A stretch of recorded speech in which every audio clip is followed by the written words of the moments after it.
এখন আপনাদের সামনে বক্তব্য রাখবেন মাদারীপুর জেলা স্বেচ্ছাসেবক দলের সিনিয়র সহসভাপতি বিএম আরিফুল ইসলাম দুলাল।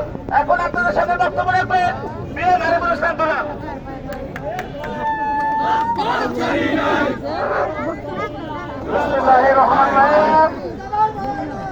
বাংলাদেশ জাতীয় লোক দল বিএনপি সহ অঙ্গ সংগঠন আয়োজিত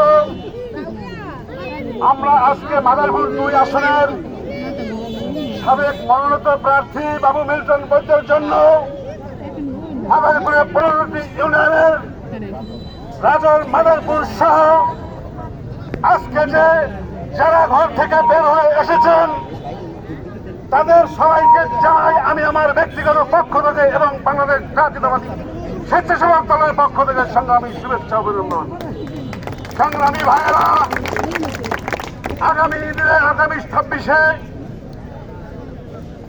সনের নির্বাচনে বাবু মিল্টন বৈদ্যর নমিনেশন আমরা জোর দাবি করছি এবং মাদারীপুর জেলার স্বেচ্ছাসেবক দল এতে গুরুত্বপূর্ণ ভূমিকা রেখেছেন।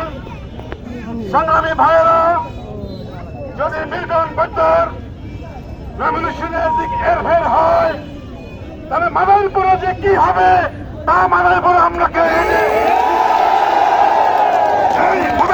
আহ্বান জানিয়ে আমি আমার সংক্ষিপ্ত বক্তব্য শেষ করছি।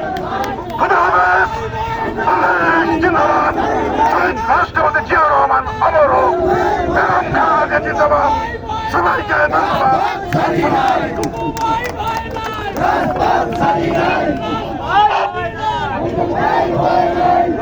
এখন আপনাদের সামনে বক্তব্য রাখবেন মাদারীপুর জেলা বিএনপির সাবেক সমাজ কল্যাণ সম্পাদক জনাব তাজুল ইসলাম মাতুব্বর। জনাব তাজুল ইসলাম মাতুব্বর।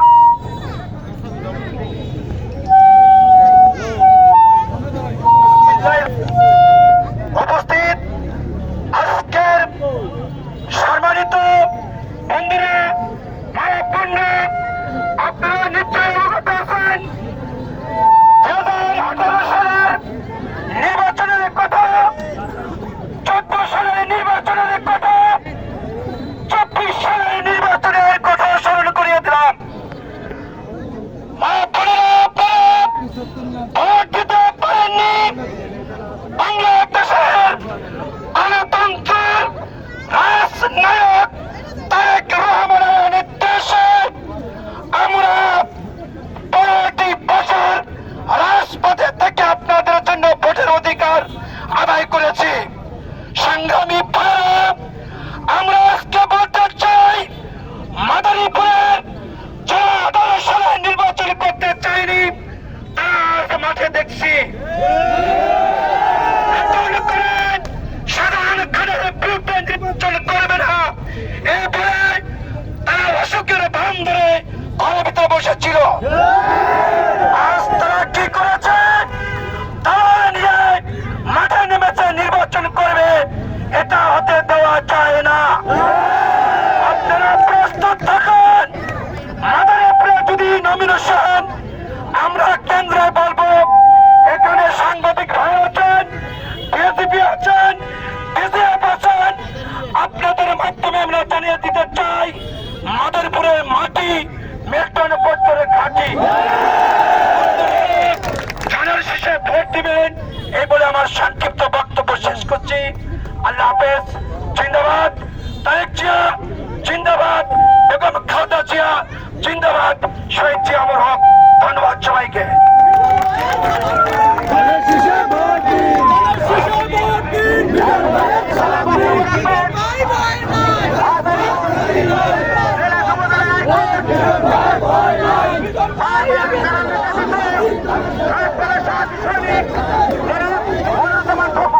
এখন আপনাদের সামনে বক্তব্য রাখবেন জনাব মনিরুজ্জামান খান ফকু।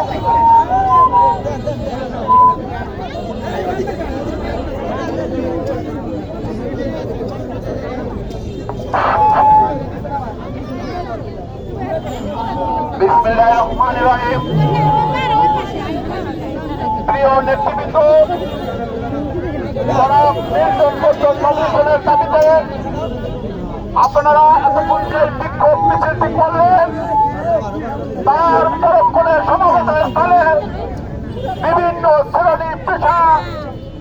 বাংলাদেশ জাতীয়তাবাদী দল মাদারীপুর জেলার বিভিন্ন অঙ্গ সংগঠনের নেতৃবৃন্দ সবাইকে জানাই মাদারীপুর জেলা যুব দলের পক্ষ থেকে রক্তিম লাল গোলাপ শুভেচ্ছা অভিনন্দন। বন্ধুরা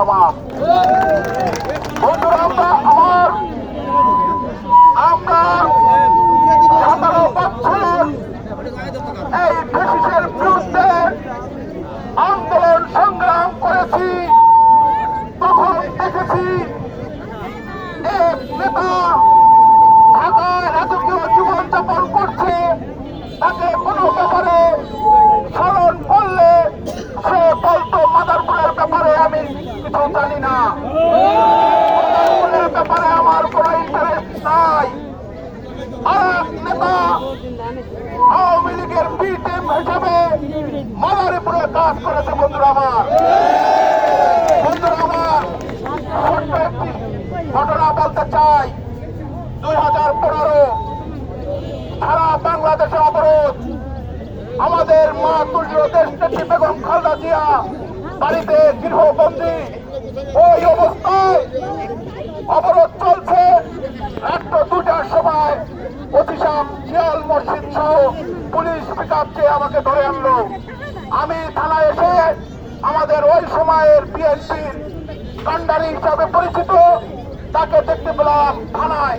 তাকে দেখে আমি অনেক খুশি হয়ে গেলাম যে একজন সিনিয়র আছে আমার সাথে, অন্তত ভয় নাই। পরক্ষণে আমরা সারা রাত কথাবার্তা বললাম। সকালে তখনকার নৌপরিবহন মন্ত্রী জনাব শাহজাহান খান তার ছোট ভাই সহ বিএনপির কিছু কথিত দালাল মাদারীপুর সদর থানায় গেলেন। থানায় যে দুটি মুসলিকা আনলেন, একটি আমাকে দিলেন আর একটি ওই নেতাকে দিলেন। নেতাকে ওই মুসলিকায় লেখা ছিল, আমি সজ্ঞানে এই মর্মে ঘোষণা করতেছি যে আজ থেকে এই সরকার বিরোধী কোন আন্দোলন সংগ্রাম বিক্ষোভ অবরোধে অংশগ্রহণ করিব না। জানিয়া বুঝিয়া সই করিলাম। এই কথা বলার সাথে সাথে আমার সিনিয়র নেতা ওই কামরুজ্জামান নামে এসআই ছিল, তার কাছ থেকে কলম নিয়ে নির্বিঘ্নে সিগনেচার করে দিলেন। আমি ডিনাই করলাম। আমাকে 3টি পেন্ডিং মামলা দিয়ে জেল হাজতে প্রেরণ করলো। আর ওই নেতা ওই সময় চারজনার সাথে হাসতে হাসতে জেলখানা থেকে থানা থেকে বের হয়ে গেলেন। আজকে তারাও মাদারপুরে নমিনেশন চায়। বন্ধুরা আমার, চাই বিগত দিনে যেমন মিল্টন পদ্ম 17 বছরে আমরা পাশে পেয়েছি, আগামীতেও মিল্টন পদ্মকে পাশে পাবো। আপনাদের মাধ্যমে সাংবাদিক বিভিন্ন প্রশাসনের লোক আছেন, আপনাদের মাধ্যমে অবগত করতে চাই মিল্টন পদ্মের নমিনেশনের ব্যতিরিক্তে মাদারীপুরের 2 আসনে সাধারণ জনগণ সহ বিএনপির নেতৃবৃন্দ এটা গ্রহণ করবে না।